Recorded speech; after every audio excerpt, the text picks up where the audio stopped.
All right, so we're diving into something pretty interesting today. Fixing the mind. Why functional behavioral assessments miss the mark. An article from the Aught side. This deep dive, well, we're really going to challenge those traditional ways we look at student behavior in the classroom. And to guide us, we have, well, Dr. Jaime Hoerricks. Yeah, and you know what's really interesting about this? Dr. Hoerricks, they're not just a PhD, they're also neurodivergent. Ah, so we're getting like real-world insight here. Exactly, yeah. Makes it all the more powerful, I think. It does. It does. One thing that really jumped out at me was this whole analogy of the canary in the coal mine. How does that apply to student behavior? Well, I think it really changes how we think about the problem. Yeah. You know, you think about it, if a canary collapses in a coal mine, that's a sign, like a big warning, that the environment is toxic. Yeah, for the miners, right. Right. And in a similar way, when a student is, maybe acting out, it could be maybe it's a sign that the classroom itself, the learning environment, is not working for them. So instead of asking, what's wrong with this student, we should be asking, what's wrong with this classroom? Exactly. Yeah, it's a big shift. It is a big shift. Now, before we go too far, maybe we should do a quick recap. For those who might not be, totally up to speed on what a functional behavioral assessment is, what do we call them? FBAs, right? Yeah, FBAs. They're pretty common in schools. It's a way to try and understand, like, why a student might be, acting up or having a hard time. They try to figure out, like, what are the triggers? What does the behavior look like? And then, what happens afterward? What are the consequences? Okay, so it's kind of a step-by-step, like a detective almost. Yeah, kind of, yeah. And they use that information to create a plan, usually a behavior support plan, or they call it a BSP. And the goal is to help the student, manage that behavior. Okay, so on the surface, it sounds logical, right? Right, it does. Trying to help kids do better. But Right. Dr. Hoerricks, they seem to have some pretty strong feelings about how these FBAs are often done. Yeah, they make the point that, well, a lot of times FBAs, they come from a deficit-based kind of framework. They really zero in on what the student is doing wrong, without looking at the whole picture. So it's like trying to fix a symptom without addressing the root cause. Exactly. Like going back to that canary analogy, we're trying to make the canary stop chirping instead of, cleaning up the mine itself. Right. And Dr. Hoerricks talks about how this can actually be harmful, especially for neurodivergent students. Yeah, they talk about stimming, for example. It's the way some neurodivergent folks self-regulate. But sometimes in an FPA, they might try to reduce or eliminate that stimming. And what if, instead of stopping the stimming, we asked, why is the student needing to stim so much in the first place? What's going on in the environment? Right. It's about looking at the bigger picture. Yeah. It makes you think, what other behaviors are we labeling problems when they're really just coping mechanisms for an environment that's not working? And that actually leads to another big point Dr. Hoerricks brings up. Who's actually shaping the conversation about these FBAs? Right. Yeah, this is where things get a little iffy. Yeah. Like, who was involved in developing the guidelines for these assessments? Were neurodivergent people the ones these assessments are often used on? Were they even at the table? That's a good question. And it's not just about who wrote the guidelines, right? No. The article mentions, the resources recommended. Right. Like, how many of those resources were created by neurodivergent folks? Yeah. If we really believe in inclusion, shouldn't the people with lived experience, shouldn't they be leading the way? That's the whole point. It's not just about talking about inclusion. It's about actually doing it. And that means making sure neurodivergent voices are heard, especially when it comes to something as impactful as these FBAs. Absolutely. Welcome back. As we dig deeper into this article, one thing that really resonated with me was the call for, a systemic transformation in education. Dr. Hoerricks, they're not talking about just, fixing a few things here and there. Yeah, it's like a whole new way of thinking. Right. Like, we need to fundamentally change how we view student behavior and how we try to address it. So it's about moving away from this deficit-based model, like we talked about, towards something more, student-centered. Yes. And they use this analogy, it's really fascinating, about thinking of the classroom as a user experience. Okay, what do you mean by that? Well, imagine you're using a website or an app. Right. And the design is it's terrible. It's confusing. Things don't work right. Yeah. What do? You get frustrated. Right. And you probably abandon it. You go find something else that works better. So are you saying, if a student is struggling, maybe it's because the classroom itself is, poorly designed for their needs? Exactly. Yeah, and just like good user experience design, Mhm. it focuses on the needs of the user. Well, a good classroom should be designed around the individual needs of each student. That makes a lot of sense. But how do we actually put this into practice? Like, where do we even begin? I think a really crucial step is well, we need to give neurodivergent people more of a voice in policymaking, in designing educational materials, in everything, really. That's what we were talking about earlier, right? About the missing voices. Yeah. We need to stop thinking of neurodivergent students as broken, They're just wired differently. And that difference, it should be seen as a strength, not a deficit. Which brings us back to those environmental audits we talked about. Exactly. Those could be a really powerful tool. They could help us figure out, like, what are the barriers? And not just physical barriers either. Like what? Give me an example. Well, think about scheduling. If you have a student who maybe they have really limited energy reserves. Because of their neurodiversity, right? Scheduling their most important subjects, the core classes, early in the day when they have more energy, that could make a huge difference. Oh, yeah, that makes sense. Yeah. It's like working with their natural rhythms. Right, yeah. Or think about different communication styles. Maybe a student finds direct eye contact.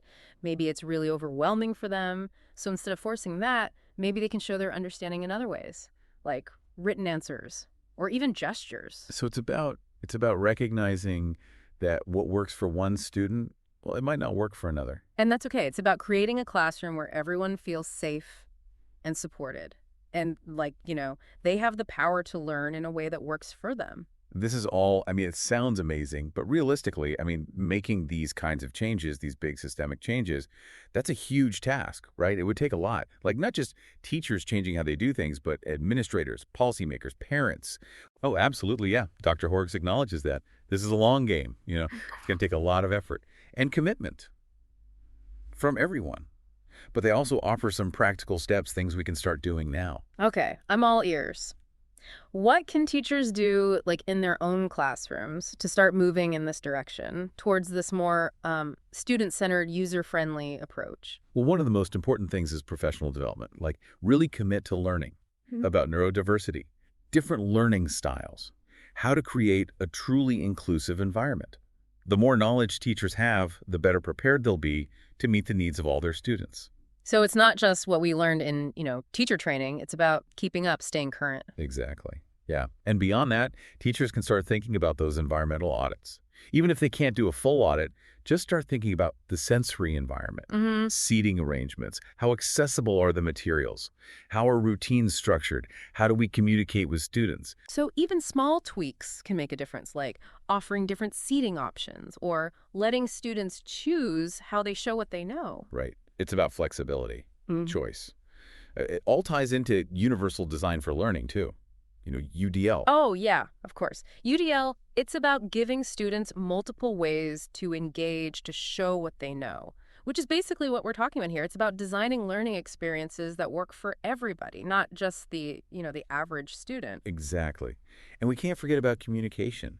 Really talking to our students, listening to what they need, what they prefer, asking them, how can I help you succeed? Open communication, that's key. Not just with students, but with parents, colleagues, administrators, everybody. It's about building a culture of collaboration, understanding, where everyone feels comfortable sharing their thoughts, working together to create a better experience for all students. Which again brings us back to those missing voices. We need to make sure that neurodivergent people, students and adults, that they're part of these conversations, their experiences, they're so valuable. Their insights can help us, move past assumptions, generalizations, help us really understand what it means to create inclusive environments. It's amazing how this conversation has evolved. We started talking about the problems with FBAs, and now we're talking about reimagining how we think about behavior, about how we design classrooms. It's pretty exciting. It is. It's a big challenge, but it's also really hopeful.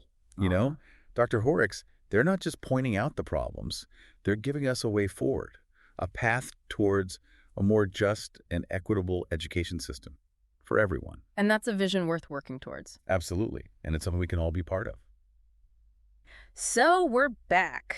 Been really digging into this article by Dr. Jaime Hoerricks, all about FBAs, functional behavioral assessments, and, how we can maybe do better.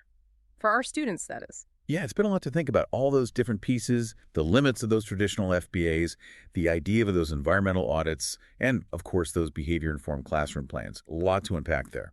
And I keep thinking back to that analogy, the canary in the coal mine. It really makes you stop and think. Instead of just, trying to change the student's behavior, maybe we should be looking at the environment itself. Yeah, it really highlights how behavior, it's a form of communication. Like when a student is struggling, it's often, well, it's a sign maybe the environment isn't meeting their needs. Something's off. So as we're wrapping up this whole deep dive, what are some of the things you hope our listeners will, take away from this? What are those key takeaways? I think the biggest one is this. Question those assumptions. The assumptions behind the traditional ways we approach student behavior. Are we really trying to understand the student, like as an individual with their own unique needs?